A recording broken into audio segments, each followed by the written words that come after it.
जय शिवराय मित्रांनो, बघा आता ज्या ठिकाणी ज्या गावामध्ये फॉरेस्ट आहे, गावाच्या शेजारी ग्रामपंचायत शेजारी, आणि त्या गावातील काही लोक हे फॉरेस्टमध्ये त्यांचं घरं जात आहेत, म्हणजे अतिक्रमण झालेलं आहे. तर ते अतिक्रमण आता हटवलं जाणार आहे आणि ते अतिक्रमण ज्या ठिकाणी ते लोक राहत होती त्या लोकांना दुसऱ्या ठिकाणी सरकारी जागेत त्यांना जागा दिली जाणार आहे. या संदर्भातला GR आपण काढलेला आहे राज्य सरकारने. आपण यावरती एक व्हिडिओ बनवलेला होता.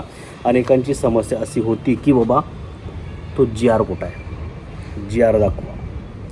तर त्या GRची माहिती आपण आता या व्हिडिओमध्ये देणार आहोत आणि GRसुद्धा डिस्क्रिप्शन बॉक्समध्ये आपण आज दिलेला आहे.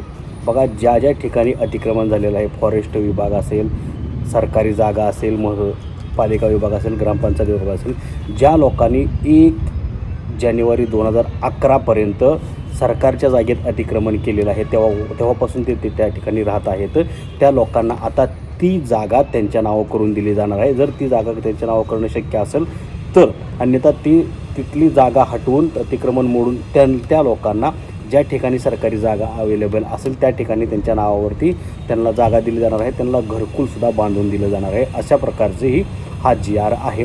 याच्यामध्ये अनेक अटीसुद्धा आहेत, काही नियम व अटी आहेत. म्हणजे सरकारची जागा आहे, ग्राउंड असेल, रेल्वेची जागा असेल आणि नियोजित शाळा असेल, सरकारी हॉस्पिटल असेल, मेडिकल असेल, ह्या काही सरकारच्या नियोजनासाठीच्या सरकारी जागा असतील, त्या ठिकाणी जर अतिक्रमण केलं असेल तर ते ठिकाणचं अतिक्रमण हटवलं जाणार आहे. तिथं त्या लोकांना ती जागा दिली जाणार नाही आणि दुसरीकडे त्यांना ती जागा दिली जाणार आहे. ज्या ठिकाणी काही प्रॉब्लेम नाही, अतिक्रमण केलं आहे तिथं दुसरं काही नियोजन नाही सरकारचं, त्या ठिकाणी तीच जागा त्या कुटुंबाला त्यांच्या नावावर करून दिली जाणार आहे.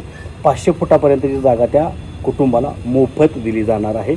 अतिक्रमण असेल तर 1000 फुटापर्यंत जागा असेल तर त्याच्यासाठी काही वरच्या 500 फुटासाठी काय निधी घेतला जाणार आहे. ते 25 ते 30 रुपये किंवा 200-300 रुपये असे काही घेतले जाणार आहेत. आणि 1,500 फुटापर्यंत जागा असेल तर त्याच्यासाठी अजून वेगळे काही निधी घेतला जाणार आहे, म्हणजे शुल्क आकारलं जाणार आहे. असे काही नियम व अटी आहेत. यावरचा नियम व अटी काय आहेत सविस्तर व्हिडिओ आपण जोडलेला आहे, त्याची लिंकसुद्धा वरती आपण दिलेली आहे.